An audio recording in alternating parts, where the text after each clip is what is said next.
बुलढाणा जिल्ह्याच्या देऊळगाव राजा तालुक्यातील शिवनी आरमाळ येथील राज्य पुरस्कार प्राप्त शेतकरी कैलास नागरे यांनी 2 दिवसांपूर्वी शेतकऱ्यांना शेतीसाठी खडकपूर्णा प्रकल्पातून पाणी मिळावं यासाठी आत्महत्या केली। नुकताच त्यांच्या रक्षा विसर्जनाचा कार्यक्रम त्यांच्या मूळ गावी शिवनी आरमाळ येथे संपन्न झाला। यावेळी वेगवेगळ्या जिल्ह्यातील शेकडो शेतकरी, महिला शेतकरी उपस्थित होत्या। या कार्यक्रमाला केंद्रीय आरोग्य राज्यमंत्री प्रतापराव जाधव, स्थानिक आमदार मनोज कायंदे हे देखील उपस्थित होते। यावेळी कैलास नागरे यांच्या भगिनी सत्यभामा नागरे यांनी राजकारण्यांना चांगलेच खडे बोल सुनावले। माझ्या भावासमोर आत्महत्या हा शब्द वापरू नका, तर बलिदान हा शब्द वापरावा, असं भावनिक आवाहनही सत्यभामा नागरे यांनी केलं। माझ्या भावाला हे माहित होतं की या देशात बलिदान दिल्याशिवाय काहीही होत नाही आणि म्हणून त्याने शेतकऱ्यांसाठी बलिदान दिलेलं आहे। देशाला राजकारणी हे कृषी प्रधान म्हणतात, यांना लाज वाटायला पाहिजे की कृषी प्रधान देशात शेतकरी आत्महत्या करतो आणि तेही पाण्यासाठी। तर आपले पालकमंत्री यांना वारंवार माझ्या भावाने विनंती केली, मात्र अशा पालकमंत्र्यांना पालकत्व स्वीकारता येत नसेल तर कशाला पालकत्व स्वीकारतात? लाजा वाटल्या पाहिजे, अशा तीव्र शब्दात सत्यभामा नागरे यांनी प्रशासनाविरोधात आपला संताप व्यक्त केला। MCN न्यूज मराठी करिता रवींद्र शिरस्कार, बुलढाणा।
आणि त्यांनी ठेवलं की मला शेतातच जावा आणि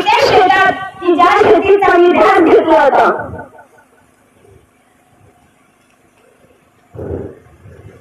मग काय करणार आपलं कृषी प्रधान देश? आता आपल्यापासून लोक आले पण पाटबंधारे खात्याचे लोक किती उपस्थित आहे ते सांगा ना।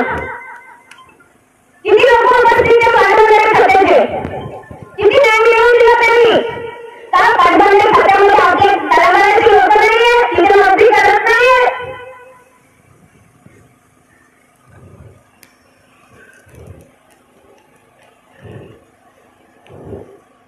माफ करा माझं काही चुकलं असेल तर, पण मला असं वाटतं इथे जेवढे लोक उपस्थित आहेत तेवढं माझ्या ओळखीला आज सध्या 15 दिवस त्याचं दुःख व्यक्त करतील, कागदोपत्री घोड्यामध्ये पेपरवरती पुसणार असेल आणि त्याचे एक मला सांगायचं आहे की त्याचा पत्रकार परिषदवरती खूप मोठा विश्वास होता। जरी या लोकांनी त्याला न्याय मिळवून नाही दिला तर मी इथे जर पत्रकार परिषदचे लोक उपस्थित असेल तर मी त्यांना विनंती करेल की माझ्या भावाला न्याय मिळवून द्या आणि त्याच्या नावासमोर आत्महत्याचं टायटल लावू नका, बलिदान टायटल लावा आणि कोणी चुकून आत्महत्या नाव करू नका।